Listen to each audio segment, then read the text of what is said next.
Mary, thanks for joining us on the podcast. I mean, the first thing I wanted to ask you is, you're most widely known as a poet, a successful poet, widely read.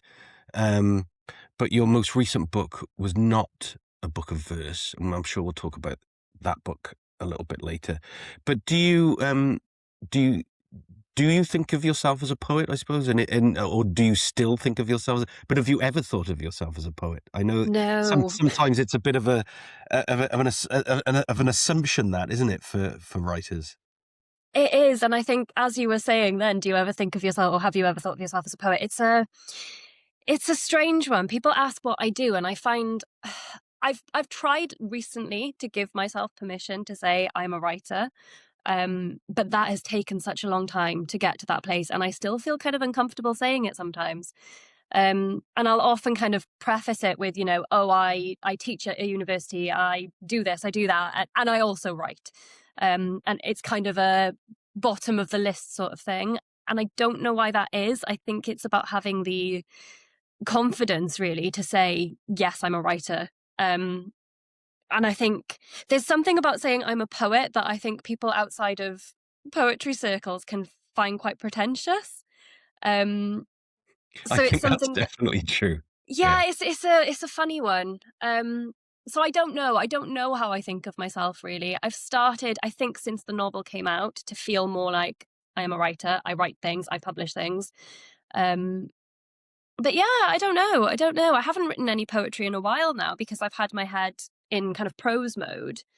So it'll be nice to get back into poetry, I think. It's interesting that you say. I mean, I asked about calling yourself a poet, and you sort of took several steps several steps back to the whole "do I call myself a writer" thing. And I wonder. I mean, we've only met like a couple of times in a very long time ago, but I keep up with what you're up to because it's always interesting. Um, and I wonder if that's a sort of class thing in many ways. I come across this far more in Wales, where class is quite a different set of rules than it is in England. It's a Mm. different setup, quite considerably. But I wonder if it is a class thing. I mean, you're more likely as a working class woman to say, I have worked hard and worked my way up to teaching at a university, rather than I've become a writer. Would that be? Is that what Yeah, you're kind of getting at? I've never thought of it like that, but I think you're probably right. I think that is a big part of it. Writing I've always written, even from when I was a child, but it wasn't, I suppose when I was a teenager, writing was an outlet for me, which it still is now, but it was kind of a hobby, or, something that I'd do, and I'd post it on forums online, and it never would have been something that I would have considered a profession, I suppose. So it's getting to that point where you realize, no, actually, there's value in it. And it's something that I do, and I'm good at it. That's a really difficult thing, I think, to kind of come to accept. And I still struggle and think, no, I'm not good at it. I can't write. I've been trying to write my second novel, and I'm like, no, I've forgotten how to do it now. Well, I mean, yeah, the one thing that I've talked about this before on this podcast, but the one thing I've sort of learned over the years is that every book is you're back to being an infant, or Mm. every project even you have to relearn everything, and to think that you sort of you crack it one day, I think is maybe a few people do. Maybe Barbara Cartland managed it, laying on her sofa dictating her 1,000 books a year. Um, that seems like a formula that worked. But yeah, no, that's interesting. I'm from from a very working class family, and when I started teaching at university, um, I remember, my mother would tell friends, "Oh yes, my son is a university lecturer," but I would never know if she'd ever mentioned that I'd had a book out. It Okay. seems like, but it seems, I mean, she might well have done, but I'm just using it as a sort of an example.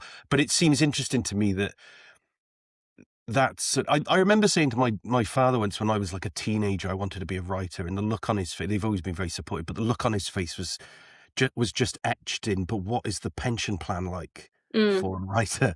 And I wonder, like, I mean, that's sort of facetious, but if you join an institution, like a university, then working class people, working class parents, our parents, can sort of understand what that is, that you've moved up a rung or two on the societal ladder. But a writer is something mystical, and a poet, again, like you say, you might as well say you're an opera singer or, Yeah, it's or a not particularly ballerina. tangible. Yeah. Um, and I think that there's an element of the financial aspect as well, I suppose. I mean, for me, I earn money from my writing. I don't make a living from it. My writing is effectively supplementing what I'm making from other freelance work, and teaching. And maybe that's part of it, because I can't say that is my sole profession. It's then kind of not at the top of the list. Even though in terms of how I would like to identify, I think writer would be at the top. Well, yeah, that's interesting, because being a writer is, particularly for writers who are published. I mean, we're getting into dangerous territory of sort of creating a hierarchy of people, which I don't want to do. But writers who are published, you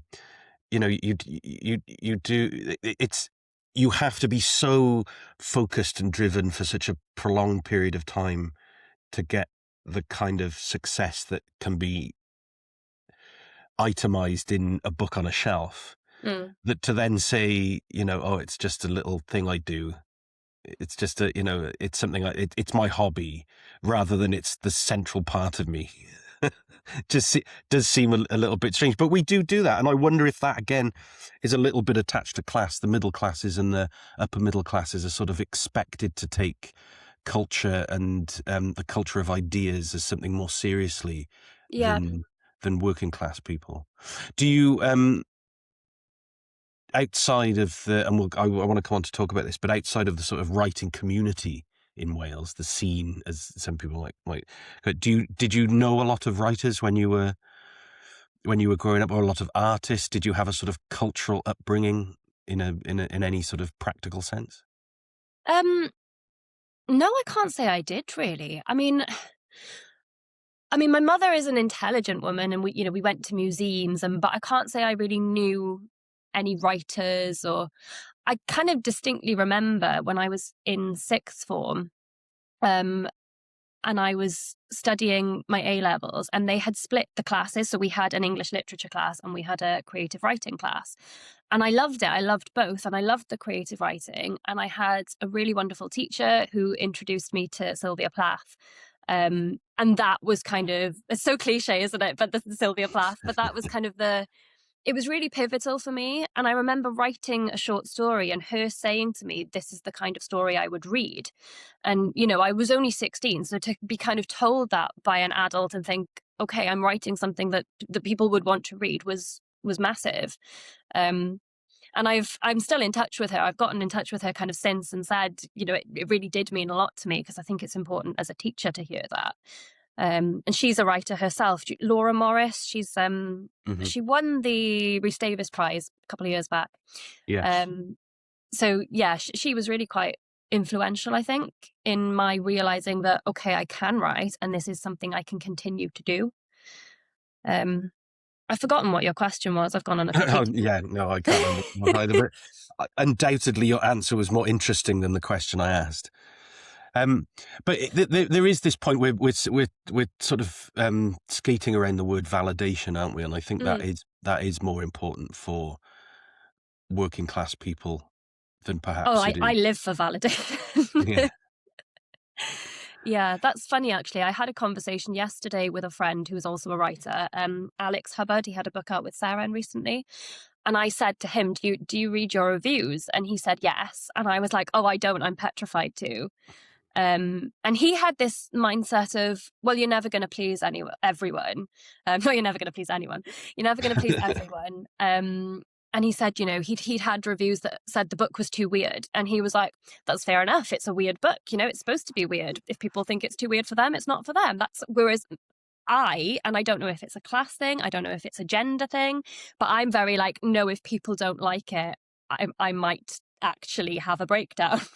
So it's that kind of constantly, I do kind of feel I need the validation, and need to know that what I'm doing is good and is worthwhile, I suppose. but then it's a big part of who I am, I suppose, and my personality. And As a poet, though, particularly in Wales, like you're I mean, not you particularly, but you included, your kind of existence depends on live events, doesn't it? So you can get as a novelist, no, very few people, apart from book launches and promotional things, very few people are turning up to hear a novelist read chapter 17 of their work in progress. Whereas the poetry scene has always been something that is a live, sort of organic, forward moving entity. yeah, In and of itself. So what I'm saying is, in a way, you can get your validation in other ways. I mean, I'm always interested in people who don't read their reviews, because I always believe them as well. I'm not saying I wouldn't believe you anyway, but I always believe people who say they don't read their reviews. I mean, I can understand it. I think the sort of the level of reviewing of critical writing nowadays is pretty poor. So the chances of you getting a review from somebody whose opinion you respect is quite narrow anyway. And if people are going to say about a book, it's too weird. I mean, what does that even mean? Too weird it's for what? Too it's weird for so who? subjective, isn't it? Yeah, that's not criticism. That's a I bad mean, one. when I say I don't read reviews, I read it, say it was a published kind of review in a journal or online, but in terms of like people who leave reviews on Amazon or Goodreads, or I just feel like a bit hesitant, I suppose, to expose myself to it. Yeah, no, yeah, that's understandable. Yeah, I've had some reviews in those spaces that are just weird. Somebody gave me 5 stars on Amazon once because I described a nightclub in a novel that they'd been to, and they said, "Yeah, I really felt like that." And I was like, "Great, I'll take that." But of course, the flip of that Yeah, is, you see it on Amazon all the time, don't you? Like, oh, 1 star, it turned up late in the post. yeah, yeah, exactly. And I Yeah. think, I don't know, there's an element, I suppose, of there's truth in it. You're not going to please everyone. And I wish I could stand back and kind of acknowledge that and go, that person's opinion doesn't matter. It doesn't affect who I am as a person. But I do kind of feel things very deeply. And so it's a difficult line to toe, I suppose. I'm always quite suspicious of good reviews. I always think, like, what are they after? What is? I suppose that's another part of the of the self-confidence question, isn't it? And of course, I mean, this is the same for all writers, isn't it? Right? Like, you could get 100 5-star Yeah, reviews, but what you remember in 20 years' time is the one line, isn't in the one review that said, "Well, that didn't work, did it?" And yeah, you will take that line to your grave. absolutely. So in some regards, reading your own reviews is a fool's errand, I suppose. But What what I about have that? had, oh, sorry, go on. No, go on, go on. What I have had, which has been really nice, is and I've never had this with poetry, but people have been messaging me. I've had a few emails, I've had messages on Instagram and things. People just messaging me and reaching out and saying, "I really loved the book. I read it in one sitting," or it really resonated with me. And people sharing stories, which has been really amazing and emotional. But obviously the novel is about the witch trials, but it speaks to kind of gendered misogyny and gendered violence now. So to have people kind of reaching out and saying, "I went through this, I felt like this, this was my experience, that spoke to me," that's been really meaningful. Wales Arts Review is back, and it's a podcast. Or rather, the new Wales Arts Review is being built before your very eyes around the central column of my conversations with some of the most interesting and vital cultural figures working today. But for us to survive and grow this time, we very much need your help. If you like what we're doing, like what we stand for, then like our posts, and most importantly, subscribe. The more subscribers to our Substack newsletter and YouTube channel, the better placed we will be to grow and pay writers to tackle the most pressing cultural subjects of the day. Via Substack, you can become a paid subscriber and gain access to exclusive content and an ever-growing Wales Arts Review archive. And by hitting the subscribe button on our YouTube channel, not only do you let the platform know you'd like to see more of our stuff, but you increase the chances of us drawing down revenue from ads. All that goes back into Wales Arts Review to help us grow and improve. We need your support. Press those buttons and then go and enjoy our stuff. It's all for you anyway. Is that one of the things that brought you on to that subject was because I mean, if we talk about the book in terms of it being historical fiction, then that could suggest there are 100 reasons why you would approach this subject, or potentially 100 reasons why you might approach the subject. But if you think of it as I don't know what would be the right term, like satirical seems a bit wrong, but something that is using an historical story to tell a truth about modern society. Was it that simple? Was it like, oh, I see in this story what is important and what is resonant for now? Pretty is much, that what yeah. attracted you? Yeah. Yeah, I think maybe commentary would be the right word. Mm-hmm. Yeah, I didn't set out to write historical fiction. And when it became a piece of historical fiction, I was quite annoyed because it meant I had to do a lot of research. But no, initially, I mean, I've always written stories about women, kind of trying to reclaim women's voices, marginalized women. Like, I've done it in my own individual poetry collections, and then I've got a collaborative collection with Natalie Ann Holbrook where we've written about women from folklore and history and literature, and we've got a sort of new version of that coming out in July with Broken Sleep Books. So that's always been kind of where my interest is, I suppose. And I think in recent years, especially since having children, I've become more and more aware of the imbalances in society, of the kind of desire or the determination of political powers to kind of leverage women's bodies, I suppose, as political spaces. You have Reform claiming that they're trying to protect women while using women's bodies as kind of ammunition, and actually being the very people that are threatening women's rights.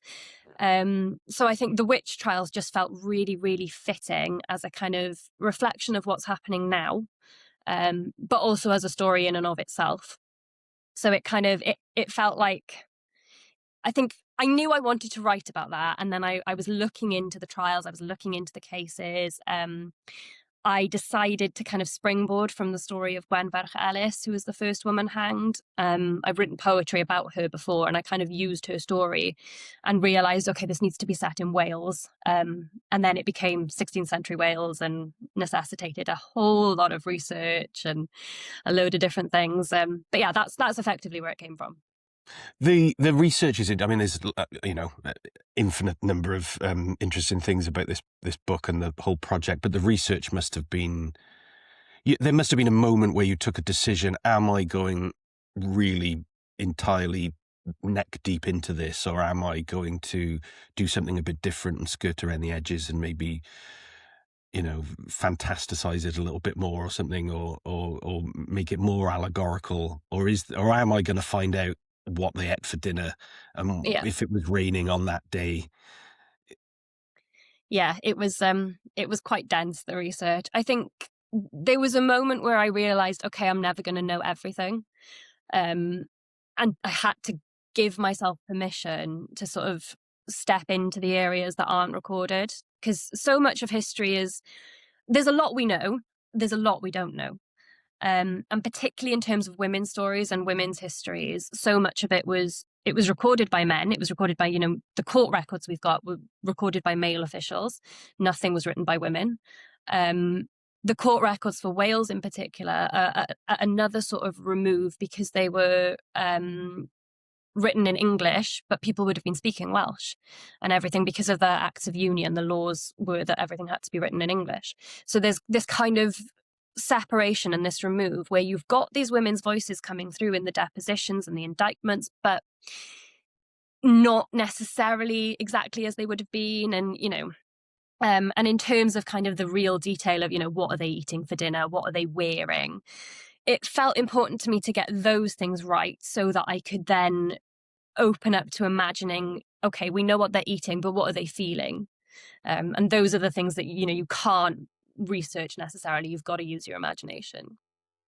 That must be. I mean, that's quite a responsibility, though, isn't it? I mean, we're talking about the distance between reality and fiction and the way that those things intermingle. But your responsibility to those historical figures and to create or to imagine how they were feeling and what they were feeling. You must, you seem like, well, as a poet, I suppose you have to be, but also you personally seem like a very sort of thoughtful and compassionate person. So you must have taken that quite, that must have been quite I mean, I hesitate to say burden. But It was also there's a moment where you need to take control of those historical people as fictional characters, don't you? Yeah. So it was a weight that I did feel. There was a time where I was considering writing the story of Gwenver Ellis kind of as we knew it and retelling that. And ultimately I decided not to do that because I thought I would have more freedom if I wrote my own characters. So the characters in the novel are all fictional. But Sarah Gwen, who is the kind of the witch figure in the novel, is very much based on Gwenver Ellis, but it just gave me more freedom to make my own story. But yes, I did really feel the weight of kind of speaking for women that couldn't speak for themselves. And a big part of that, I think, I struggled with towards the end of the novel. I don't want to kind of get into spoilers, I suppose, but writing the end of the novel was tricky because I didn't want it to be inauthentic. I didn't want it to be disingenuous or to kind of do a disservice to the women that really were, accused and interrogated and ultimately killed. Because I think there's a lot of novels that kind of give you this kind of difficult, challenging story and then tie it all up in a really kind of saccharine, disingenuous way. And that to me feels like it does an injustice to the people that you're actually kind of trying to speak for.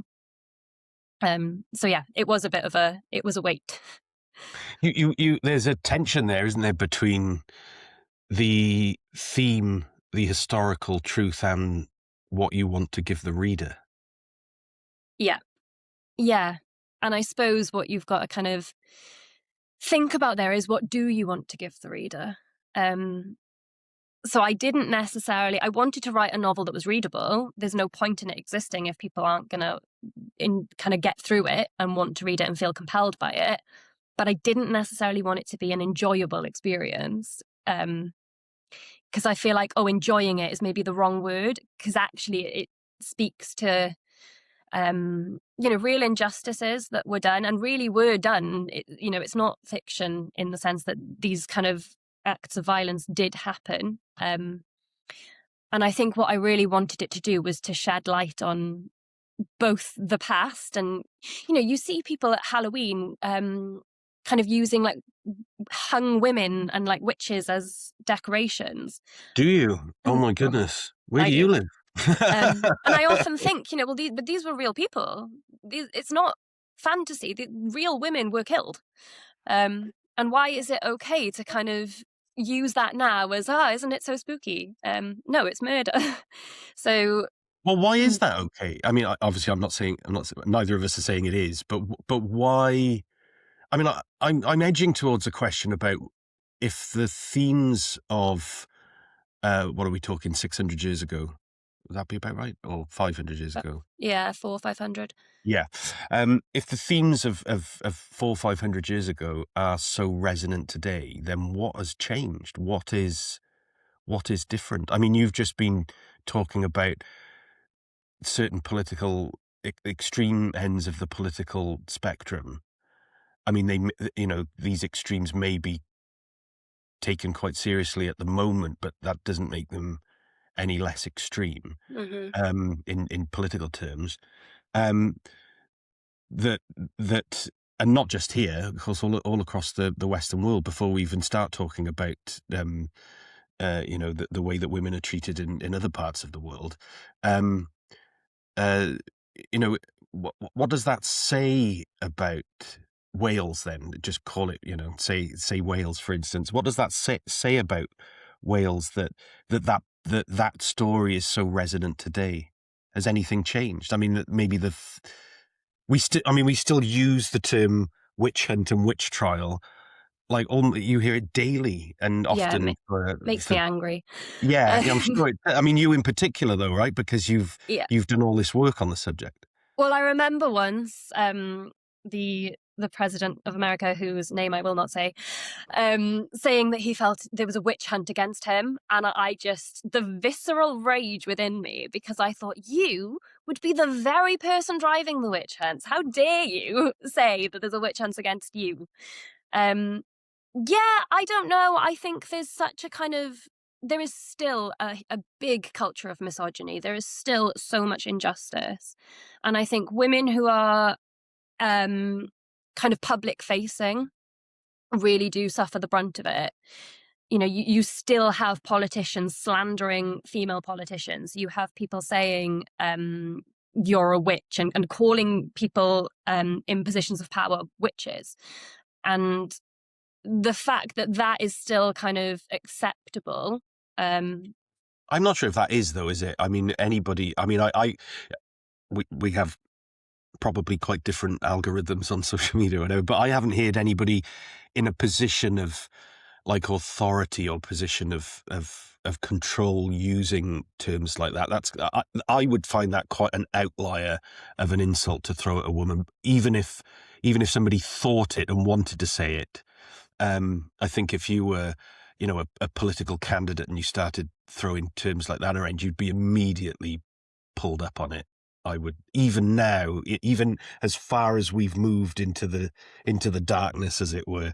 But I'm not. That's not a point of disagreement between us. That's like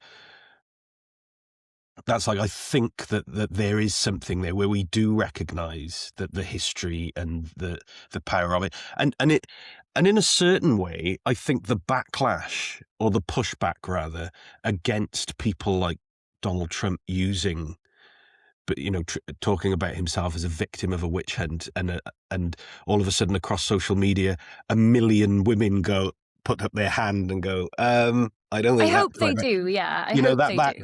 that kind of that brings it home to people. I mean, most of us on some subject, if not many subjects, find ourselves, you know, learning a lot from the badness that is out there. And from people going, this is why it's bad. And you go, oh, well, yes, of course. I never really thought of it that way. Yeah, I mean, I hope so. I think I suppose there's a sort of tension between people on the ground who call these things out, and then the kind of, because we say it's not acceptable, but equally it kind of continues to happen. You know, when Hillary Clinton, so this was a few years ago, but when she was running for office, she was branded in the media as the Wicked Witch of the left. And, you know, who's calling that out? Who is the regulating body who's saying, oh, actually, that's not acceptable to publish in newspapers? And, you know, because it was being done.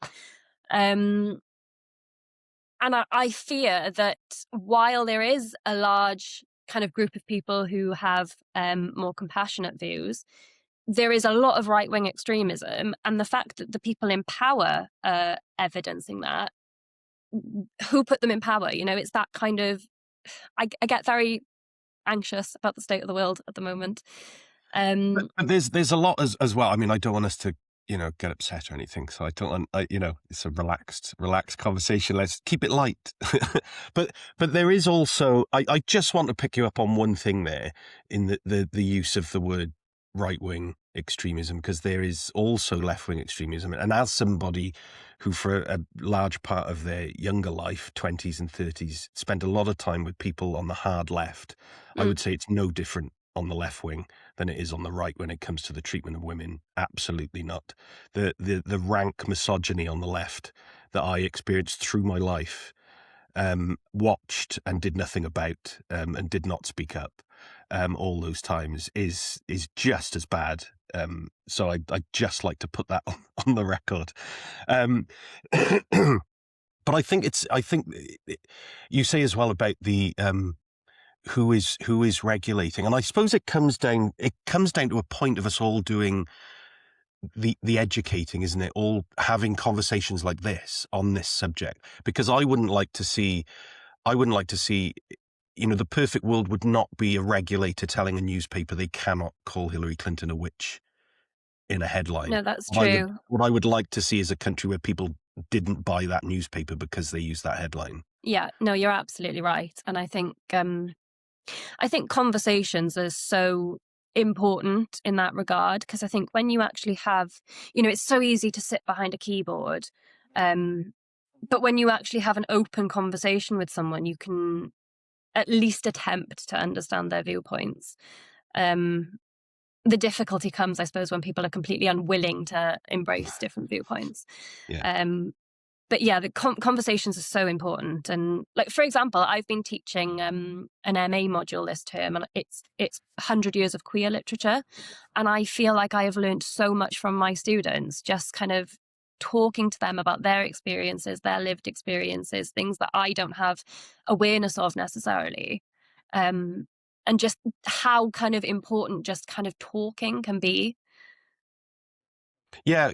I think that's true. I think more. I mean, I appreciate the irony that we're doing this, online. We're doing this through computers, but the fact that people actually having face-to-face conversations, even if it is face-to-face through a camera, I think is so much more important. I think it's really important to sit opposite somebody and internally ask yourself, is this something that needs to be said right now? And I think if you're putting a comment on Facebook, for a lot of people, that filter is not there. Mm-hmm. And things that don't need to be said and things that you might regret saying, the internet feels unfiltered. And I don't think that is how society works. That is not how a civil society works without filters. I think that's really childish. Right. I mean, how many famous, I won't be able to remember the names of any of them, but how many famous experiments have been done by just leaving a bunch of toddlers to their own devices for a day? Do you know what I mean? That is what an unfiltered world looks like. And now, that's Facebook. I say that by knowing that this will go up on Facebook with an open comment section underneath. It's strange though, isn't it? Because I think it does remove a lot of accountability. Yeah. It shouldn't, but I think people feel that it does. There is a sort of, there's a balance there as well, isn't there? Or something, there's something a little bit more tense than balance. I'm not very good at picking the right words today, but there's a balance there as well, isn't there? About being face to face might stop you from being totally honest. We can all learn to be honest in a much better way. Right, then I cannot stand people who go, I just say it as it is, don't I? Yeah, because that's a euphemism for just being rude, right? Yeah, absolutely. And like the moment anybody says that to me, I think that is not somebody who's going in my contacts list. That I'm not that person whatsoever, even if they're like some aunt or uncle, which is often the case. But yeah, there is something there about us finding ways to have honest conversations with each other that don't drift into that don't do what the unfiltered world of online, and yet don't have the nervous protected experience of face-to-face debating with people, which is why, I mean, it all comes around to class again, right? This is why public debates are so dominated by the middle classes and the upper middle classes, is because the education system for those people has often prepared them for a life of public debate, and the middle class and the upper middle classes are marked out by their public confidence. Yeah, doesn't matter how stupid they are, they can sell you stupid because they've been taught how to do it in school. Yeah, they know how to say it and how to spin things, and charm. Which is why I still work for the BBC, so I've got to be careful about what I talk about politics. But let's say on the extremes of the political spectrum, that does make me wonder, particularly in Wales, that is why the extremes do quite well in Wales, because you're not talking about people who have who they're not even politically very astute, very bright, and yet because they have elements of that confidence, they have ways of communicating that lack of brightness to people that becomes something. I don't know. Yeah, Becomes quite something possibly. potent. I think, I mean, a big part of, when you look at reform, for example, a big part of, I don't want to say Nigel Farage's, his influence, I suppose, his appeal, there you go, for people that find him appealing, is they've got this kind of perception of him as being a man of the people, which he's, fundamentally not, but he's clearly got a very adept way of putting across that he is. So it's all about how people present themselves. So yeah, no, I think that makes a lot of sense. It's a lot more complicated than him just having a pint and a cigarette. It's a lot more complicated than that. Yeah. But I But wonder that's how. what people see. Yeah, I wonder how thick that veneer is, because there's a veneer for every politician.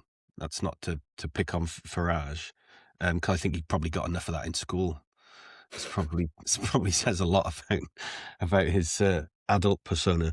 But to go back to writing and to the work of it, and to touch back again on, or rather to go deeper into what I touched on before, that community of writers that I see you as a part of, that's been really exciting to watch, actually, is because I'm a little bit older than a lot of you guys, and to see you like come onto the scene, first book, and then to keep going, to have more books, more recognition, and to be sort of entering a stage of sort of more authority, more established is the word I was looking for. More established figure has been really good to see. But there's a community. You talked about the collaboration with Natalie Ann Holborough, who I know a little bit as well. Yeah. I love the writing community in Wales. I think, Wales is small. It's close-knit in lots of ways, but I think the writing community is so supportive, or at least I've found it to be. And I think, I mean, when I first met Natalie, I think I could have easily been very jealous of her. There could have been kind of professional jealousy, and instead we worked together, and it's been so fruitful. And I think there's just so much joy in collaborating and in sharing and in helping each other out. And I think, at least for me, the communities within Wales have been really, really good for that. Sharing opportunities, sharing information if there's an organisation that doesn't pay properly, or, that kind of, the sharing of knowledge is so beneficial, and working with other people. I think that's where I get my energy, because being a writer generally can be quite isolating. We work on projects on our own and we put things out, and you don't have colleagues in the same way as you would in other professions. I think the parties are sometimes quite lonely for the writing community. Not yours though. I see you guys that you're always like having, Sunday lunch on evenings out, or open mic nights, or everybody's there. It is always great to see such a supportive community. Yeah, I think it's really nice. I don't know if you saw about the poem that we put together recently, collaborative poem called They Call Us. Did you see anything about that? No, I don't think I did. No. So that was just to give you like a brief rundown. There's a woman called Atika Ahmed who, she's only young, she's 23, 24, health ambassador for young people. She's done really good work getting awareness of women's healthcare into schools. And she was wrongly published in the media as being the health ambassador for Wales, which she isn't. But she was really piled on online. And so Hanan Issa, National Poet for Wales, said, we've got a little WhatsApp group. And she said, we need to do something about this. It needs to come from Welsh women, because Atika is a Welsh woman. I think she lives in Cardiff Way. And so we put a call out, and we got over 60 responses. And what we did was curated a poem out of these people sent in lines of poetry, and we curated a poem made up of these 60 different voices. And it was so powerful, like such a powerful thing to be part of. And it would never have been possible as a solo person. It took 60 plus people to put that together. And it's one of the kind of most invigorating, powerful things I feel like I've done. So it speaks to the power of collaboration and community and sharing and supporting each other, I think. We'll put a link to that in the show notes, as they say in podcast world. Um, yeah, tell me a little bit more about the collaboration with Natalie, about the actual book and how that came about, and how it evolved from what I assume was a conversation about doing something together, and you get to a point where there's a book out. I'm trying to think. So I think we kind of said our writing styles are quite similar and we write on similar sort of topics. Shall we try something together? And initially what we decided to do was write a poem about Rapunzel and Mother Gothel. And I think we both wrote a poem about Rapunzel. We both wrote a poem sort of in the voice of Mother Gothel. And then we brought them together and we took lines from one, lines from another, kind of merged them. And sort of created a third voice, if you like. And we really loved doing it. It was a really good experience. And so we said, let's do some more. And we wound up with 20 poems and had them published initially with Mab Jones was running a really little press called Black Rabbit Press. And she did these really beautiful kind of limited edition hand cut books. I think there was only 100 of them printed. So we had this little collection, 20 poems in. And since then, we just carried on writing them. We were really enjoying the process. I say I haven't written poetry in a while. I have been working with Natalie, but it feels like a sort of almost a different thing because there's a theme, so it's not me having to go writing kind of on things that have inspired me, or it's right, this is the theme, this is the person that I'm writing about. And it's really fun. So anyway, in July, we've got another sort of version of it coming out with Broken Sleep, it's the 20 poems that have already been published, plus another 25, I think. So 45 total. And they're all kind of in pairs. So, Rapunzel and Mother Gothel, you've got Red Riding Hood and the Wolf. They're all kind of paired women, all women's voices. So yeah, that's coming out in July. It's called Serpent and Stone. Because there's a Medusa poem in it, and that kind of carries through. You're both Natalie's work as well, which I know. You're both you're very attached to the ideas of mythologies and histories, and that's quite a strong connection between your work. But do you find? Both of your work is obviously much more rich than just writing poems about mythology. But do you find that is one of the wells you go to when you're looking for an idea, or do you even look for an idea? Are you what is the day of a poet? What does the day of a poet look like? I imagine you spend a lot of time walking through the hills, looking at trees and being inspired by a gust of wind. I don't think I have time to do things like that. No, I think I tend to write in like bursts. So, for example, with Pearl and Bone, I wrote that after having my first son.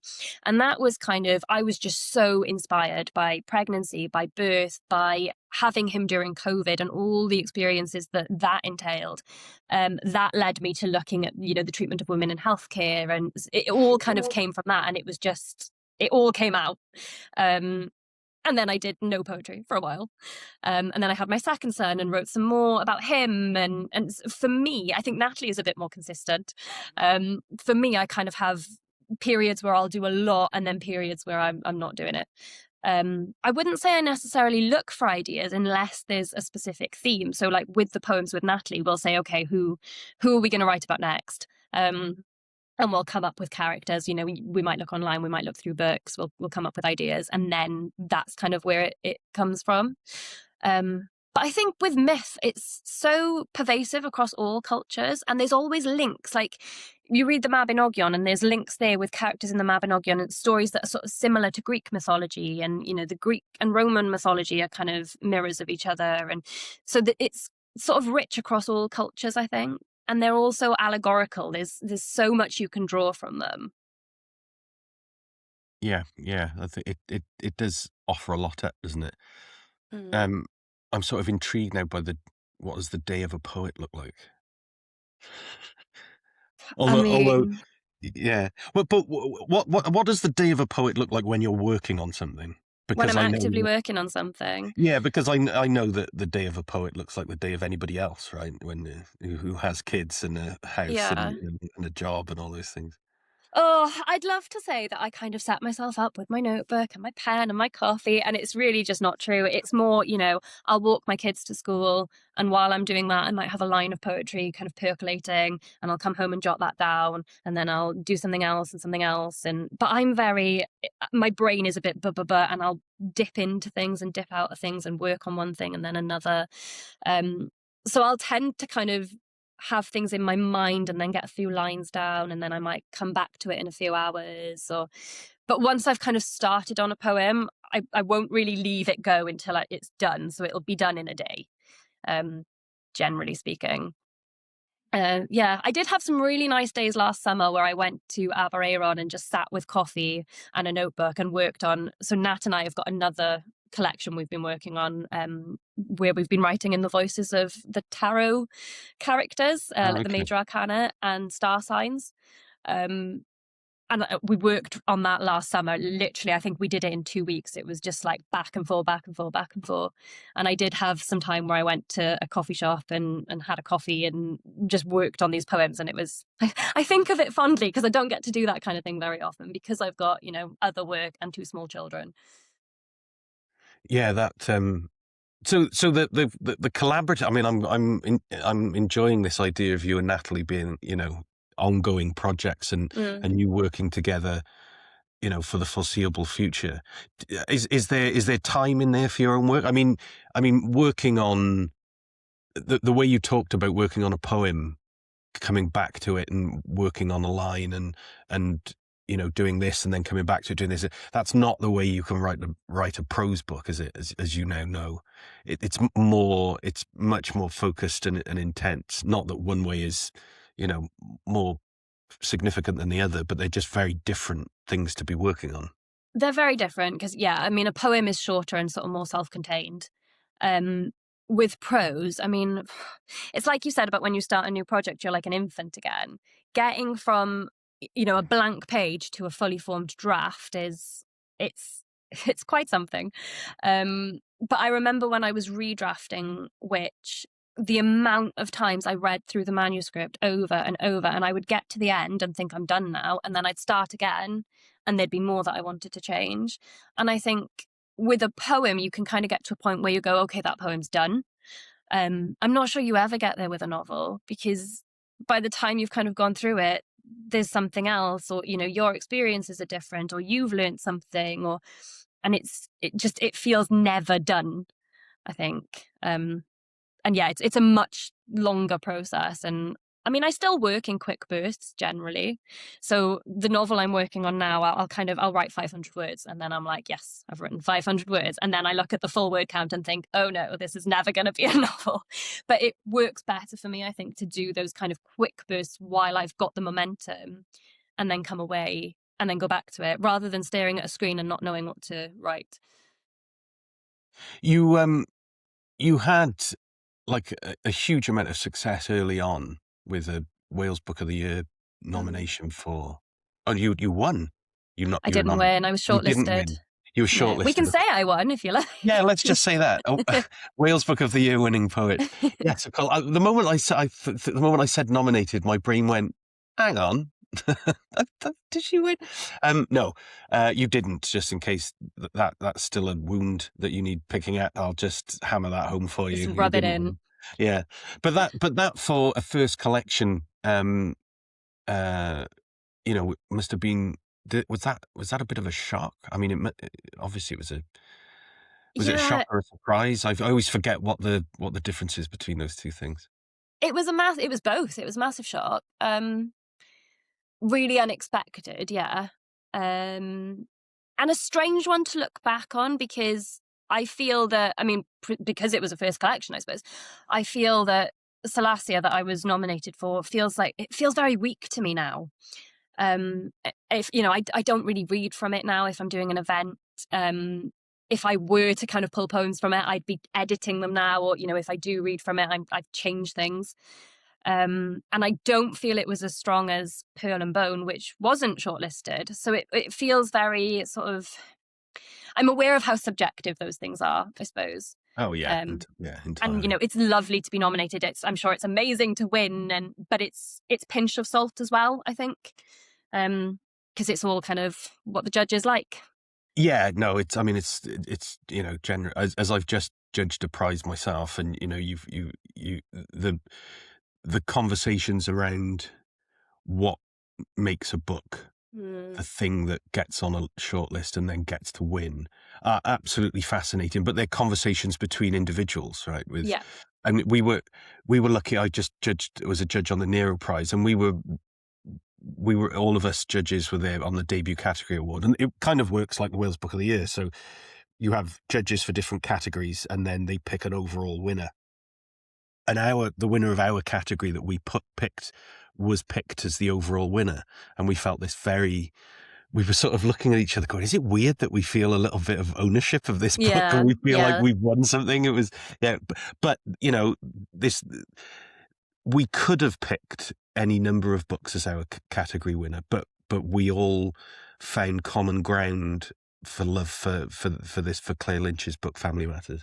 We all really loved that book, and we all loved that book 100%, but there were another 4 or 5 books that we loved 93% and 90%. And, it's great that the awards work and exist for the reasons of putting books in front of the public. Did you find, what effect did it have on you as a writer? Did it give you opportunities? From where I was sitting, you became more prominent as a writer immediately. Your name was around more. I think it gave me a confidence boost, I suppose. It's, it comes back to validation, doesn't it? I don't know what opportunities kind of came from it, because it's impossible to sort of say what would have happened and what wouldn't have otherwise. But it's nice to be able to. I use it in my bio. Shortlisted for Wales Book of the Year. Yeah, it sounds good, and I think it probably did mean that more people were aware of me. I know I had conversations with people who I'd introduced myself, and they knew who I was because they knew the Book of the Year shortlists. So yeah, I think there's an element of helping writers kind of get a foot up in a way, and like you said, putting their books in front of people, which meant then by the time Pearl and Bone came out, I felt like I already had a bit of an established audience, and the same with Witch. It was kind of, people were aware of me already, so putting the book out there, it was like people knew who I was, which is always helpful when you're publishing something. With Witch, you've had much more of a social media presence. That you've tell us a little bit about what what's the best way to, I don't want to say like social media package, your marketing package that's gone alongside the promotion of the book. Tell us a little bit about how that's developed. I think I suppose like social media has changed since Salacia came out in 2019, 2018. And my God, social media. Only that? God, it feels like sorry, I'm aging you in real time, but it feels like a lot longer ago than that. Sorry, go on. Yeah. I've written a lot since, like a lot of projects since, but I think social media moves quickly. I am not as adept as I would like to be with it. You see writers who put out so much, or, influencers who it's like every single day. I can't do it. It would drain me. But I try anything that people tag me in, I reshare. And I've done like a few videos where I've talked about the history of witches. I've written articles that are published in The Conversation or Nation Cymru, and then those are useful for sharing. So it's just trying to kind of keep awareness up, I suppose, without oversaturating people. Because you never want people to kind of go, oh, she's banging on about that book again. Yeah, but I think that's very rare, isn't it? I mean, it's understandable. You always sort of think that. I think that sometimes with social media, because I do social media for several different things now. And I think, my God, there's a few people out there who follow all of my accounts. They must just be absolutely sick of my face on their phone. So it's perfectly natural to feel, but I don't feel that about writers I see. If I follow people, it's generally because I'm interested in what they or feel Yeah. or even, you know, I feel like I need to keep up with what they're up to. Even if I'm not that interested, I need to know what they're up to from a professional point of view. Yeah, So I part of the think job. it's perfectly understandable to feel like, oh, am I doing too much? But I think from the other side, you know, people are sort of interested. Do you feel? I mean, you say like social media's changed a lot since your first book came out. Do you feel there's pressure on you as a writer with a new book out to be more present, to be more? I know some writers who do no social media and then they have something coming out, an event or a book, and all of a sudden they pop up on my algorithm. Yeah. And I just sometimes I feel for them a little bit because they don't realize that what the algorithm needs is for you to be feeding the beast 24/7. Yeah. There's no external pressure, you know. Hono as a publisher didn't put any pressure on me or anything like that, but I feel it's a pressure. Every time I open Instagram and I see a writer talking about their work, I get that kind of pang of, oh, I should be doing that. There's an element, yeah, of pressure that I kind of put on myself, I think.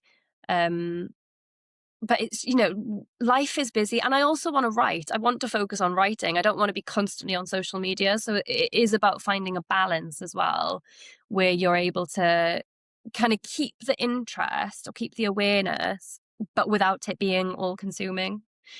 I had something else to say and it's gone from my brain. That's okay. It'll come back. Do you find, I mean, social media in general, being able to engage with writers that you might not have otherwise known? I mean, to me, in that respect, it's just you know, it's with any cultural influence, it's just another way of finding things, like finding new music, finding new Yeah. writers. Does that move you at all? Does that move you in certain directions that you might not have otherwise gone in? I mean, I'm asking the question because you've gone to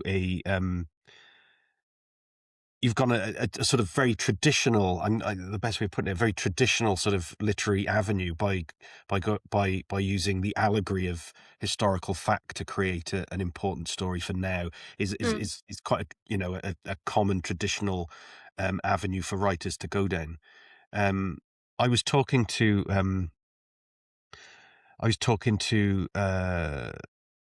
some a friend of mine the other day about some a band, and it was about Boards of Canada. You know the band Boards of Canada?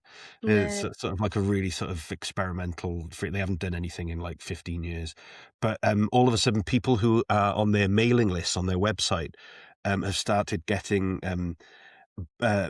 unmarked VHS tapes in the post. Oh, And yeah, and they don't know if it's from the band. And of course, like only like 1 in 900 people have got access to a VHS player. But there's yeah. like snippets of music bits on there, music videos on there. And That's really cool. yeah, and I just thought, God, there must be a way to do that with a book, right? Or with a bunch of writers Yeah. to do something like that, and Like just a single page from a book. You yeah, got to yeah. piece it all together. I was thinking of B.S. Johnson. Remember, B.S. Johnson wrote a book. I can't remember what it was called, but if you bought it, it would come in a box. This was in the early 70s, Yeah. and the pages you could read it in any order. You could read the Yes. pages are unbound. I just Yeah. love these sorts of ideas that that really social media can sort of. Oh, a few years ago, I wrote a novel as a newsletter and put that out through Substack like about 5 years ago. Yeah.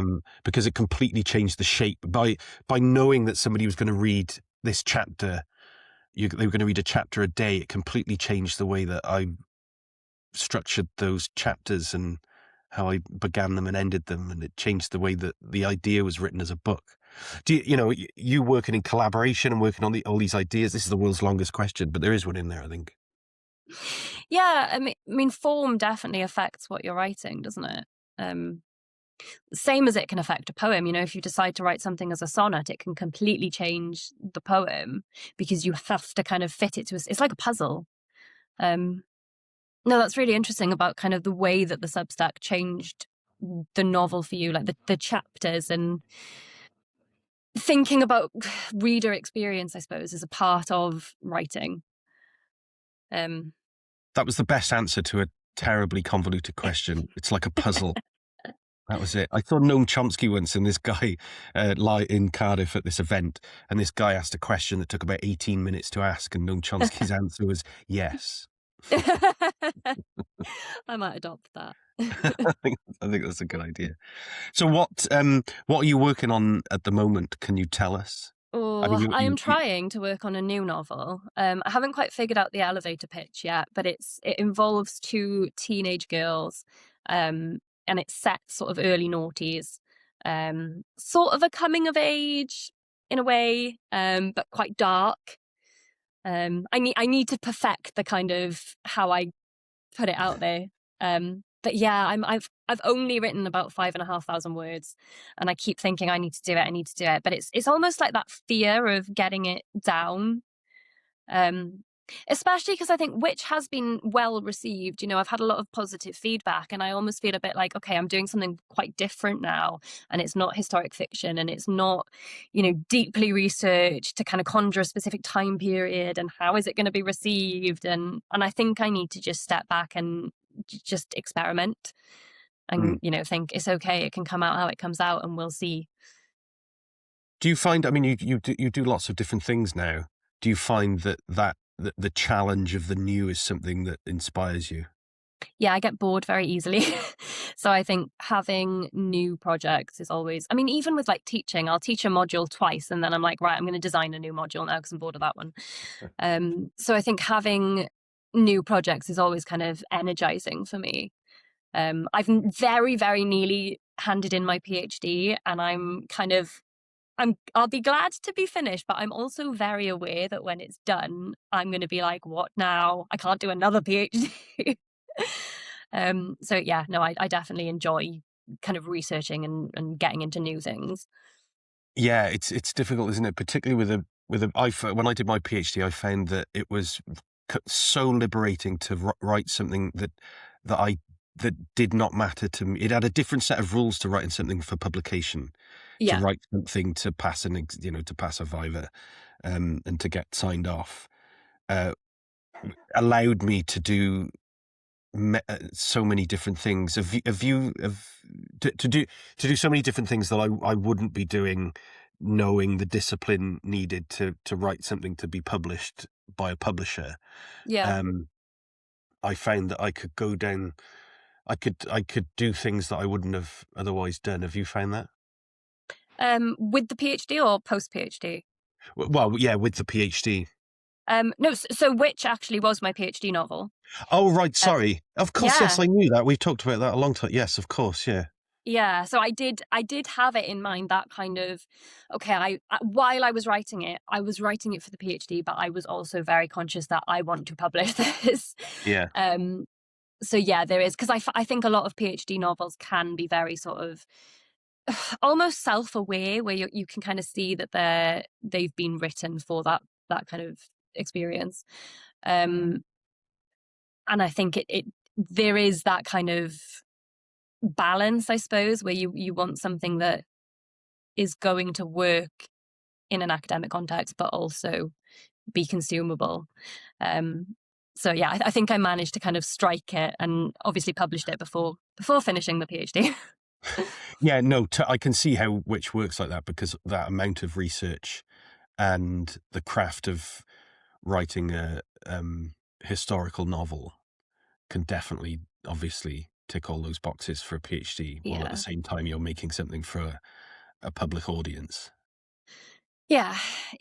I don't know how kind of common it is to have put it out publicly before kind of having your viva, and but my PhD has taken me ages, because I've had both my kids in the middle of the PhD and been part-time, and so I finished the novel kind of long before working on the critical side of it then.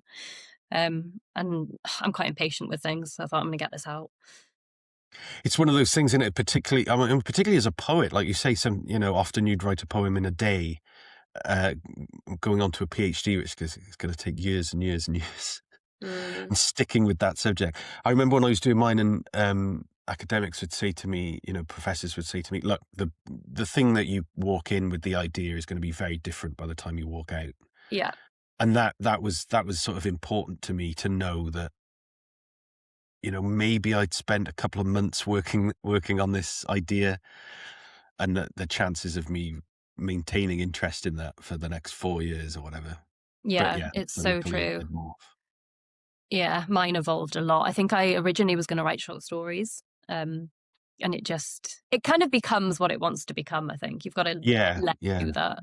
Yeah, I think that's true. So the short story thing is quite interesting. Do you see yourself working in lots of different ways in future, whatever format is right for the idea, I suppose?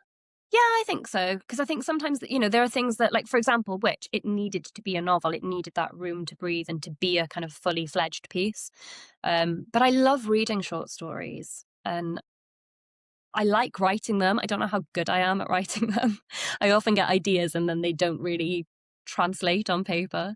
But I think kind of when I am done with my PhD and I've got a little bit of breathing space, and it would be nice to be able to focus on different projects and maybe put a short story collection together. I've got like a few that work together, because I'd originally a while back was writing a short story collection, and then it just got waylaid, as things do. But I might revisit that one day. Well, yeah. Well, I hope so. That would be quite exciting.